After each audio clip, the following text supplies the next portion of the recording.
Welcome back नाज़रीन। बात कर लेते हैं इस वक्त पुलिस के हवाले से, कार्रवाइयों के हवाले से, या फिर स्पेशली अगर मैं सीटीडी के हवाले से बात करूं तो बेहतरीन कार्रवाई की गई है।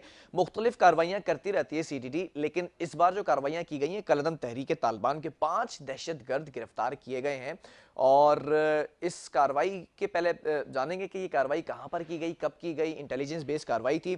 इस वक्त हमारे साथ ऑन कॉल मौजूद है नुमाइंदा K21 न्यूज़ सौलत जाफरी। सौलत, आप क्राइम को जिस तरह से कवर करते हैं, आज ये स्टोरी सामने आई है सीटीडी की तरफ से जो कार्रवाई की गई है, दहशतगर्द बताया जा रहा है, तहरीक तालिबान से इनका ताल्लुक बताया जा रहा है, क्या स्टोरी क्या है बेसिकली है? जी बिल्कुल बिलाल, शहर कायद में मुख्तलिफ इलाकों के अंदर मुख्तलिफ और सीटीडी की जानिब से 2 मुख्तलिफ कार्रवाइयाँ अमल में आई हैं। इस दौरान कुल 5 दहशतगर्दों को गिरफ्तार किया गया है, जिनका ताल्लुक तहरीक तालिबान पाकिस्तान से बताया जाता है। और उस मुल्ज़िमान के कब्जे से जो है वो भारी मिकदार में बारूद और असलहा भी जो है वो बरामद किया गया है। जबकि ये बता चलूँ कि पहली कार्रवाई डिफेंस के इलाके में अमल में आई, जिसमें 3 मुल्ज़िमान को गिरफ्तार किया गया। इब्तदाई मालूमात के मुताबिक ये बात वाज़ेह हुई है कि डिफेंस के इलाके में खुफिया इत्तला पर ऑपरेशन किया गया और ऑपरेशन के दौरान पहले जो है वो कॉम्बिंग ऑपरेशन रात 4 बजे शुरू किया गया, जबकि दूसरा ऑपरेशन सुबह 6 बजे हुआ, जिसमें 3 दहशतगर्दों को गिरफ्तार किया गया। और ये बताया गया कि ये दहशतगर्द वजीरिस्तान से कराची जो है वो दाखिल हुए थे और कराची में इब्राहिम हैदरी पे पहले इन्होंने रिहाइश पजीर हुए। उसके बाद इब्राहिम हैदरी से कोरंगी और कोरंगी के बाद कईयों बाद डी चौक के इलाके में रिहाइश इख्तियार किए हुए थे, जिसके बाद इनको खुफिया इत्तला पर कार्रवाई करते हुए गिरफ्तार किया गया। जबकि दूसरी कार्रवाई के हवाले से अगर मैं आपको बता चलूँ, इब्तदाई तौर पर यह भी मालूम हुआ डिफेंस वाले जो मुल्ज़िमान थे, 3 जो तालिबान गिरफ्तार किए गए हैं, उनका जो मकसद था शहर कायद में, ये बताया गया है पुलिस की जानिब से कि मुल्ज़िमान जो है वो कराची के मुख्तलिफ इलाकों में अपने दीगर साथियों को असलहा और बारूदी मवाद जो है वो फराम करने के लिए कराची में दाखिल हुए थे। मुल्ज़िमान मास्टरमाइंड बताए जाते हैं दहशतगर्दी की वारदातों के और एक्सपर्ट्स हैं आईईडी बॉम्ब्स बनाने के। और इसके साथ साथ मुल्ज़िमान के कब्जे से एक ऐवान बम और 2 दस्ती बम समेत असलहा और बारूद भी जो है वो बरामद किया गया है। जबकि दूसरी कार्रवाई सीटीडी की जानिब से अमल में लाई गई है, जिसमें वाज़ेह तौर पर बताया गया है कि गुज़िश्ता रात एक कार्रवाई अमल में लाई गई, जिसमें गुरु मंदिर के इलाके के अंदर एक कार्रवाई अमल में लाई गई। इस दौरान 2 मुल्ज़िमान को गिरफ्तार किया गया, जिनका ताल्लुक भी कलअदम तहरीक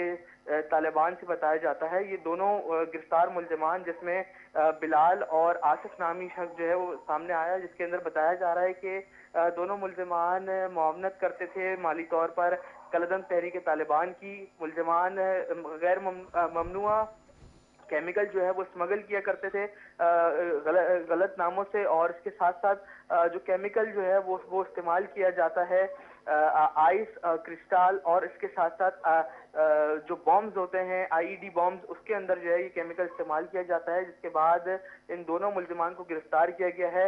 इब्तिदाई तौर पर जब हमारी बात हुई सीटीडी इन्वेस्टिगेशन एसपी से, तो उनका ये कहना था कि मुल्ज़िमान जो हैं वो इंतहाई शातिर हैं। 2015 से स्मगलिंग का घिनौना कारोबार जो है वो जारी रखे हुए हैं और ये दोनों मुल्ज़िमान जो हैं वो इससे कबल अब तक जो है वो गिरफ्तार नहीं हुए थे। मुल्ज़िमान अच्छा सौलत, एक बात ये भी जानना चाहूंगा, ये जो मुल्ज़िमान इनको गिरफ्तार कर लिया गया है, कितने अरसे से ये जो ग्रोह है ये काम कर रहा है कराची के अंदर? बिल्कुल, मैं आपको ये बता रहा हूँ कि सीटीडी ने जो कार्रवाई की है और इस दौरान जो 2 दहशतगर्दों को गिरफ्तार किया गया है, ये दोनों दहशतगर्द जो हैं वो गुज़िश्ता 5 सालों से शहर कायद में काम कर रहे हैं और मुख्तलिफ औकात कार में इनकी जानिब से जो ममनुआ केमिकल है वो भी जो है मुख्तलिफ पोर्ट्स पर जो है वो मंगवाया जाता रहा है। बताया जा रहा है कि दुबई और तंजानिया के मुल्कों से जो है वो ये तमाम केमिकल जो है वो मंगाया करते थे और उसके बाद ये केमिकल अपने साथियों को फराम किया करते थे, जिसमें कराची और इसके अलावा बताया जा रहा है कि वजीरिस्तान तक ये केमिकल जो है वो मुंतकिल किया जाता था। जबकि मुल्ज़िमान का ताल्लुक जो है वो बताया जाता है कि बलूचिस्तान और वजीरिस्तान से है। दोनों मुल्ज़िमान की आबाई गाँव को भी जो है वो सर्च दर्ज किया जा रहा है और इसके साथ साथ मुल्ज़िमान के साथियों की भी गिरफ्तारियों का सिलसिला जो है वो शुरू कर दिया गया है। जी ठीक है सौलत, बहुत शुक्रिया इस हवाले से हमें अपडेट करने के लिए। नाज़रीन, कार्रवाइयाँ होती नजर आ रही हैं, कार्रवाइयाँ की जा रही हैं सीटीडी की जानिब से। जो दहशतगर्दों को गिरफ्तार किया गया है, बताया जाता है कि 5 साल से यहाँ पर क़याम पज़ीर और काम करते नजर आ रहे हैं। ये एक बड़ा टाइम पीरियड है, बड़ा अरसा इसके अंदर काम करें, लेकिन अप्रिशिएट करते हैं कि जिस तरह से कार्रवाई की गई, अब इनका जो ग्रोह है उस तक कैसे पहुंचा जाएगा, उसके लिए मजीद कार्रवाइयाँ मैं समझता हूँ कि अभी ज़रूरी हैं। या वक्फा लेंगे, इसके बाद एक और स्टोरीज पे बात करेंगे। हैं।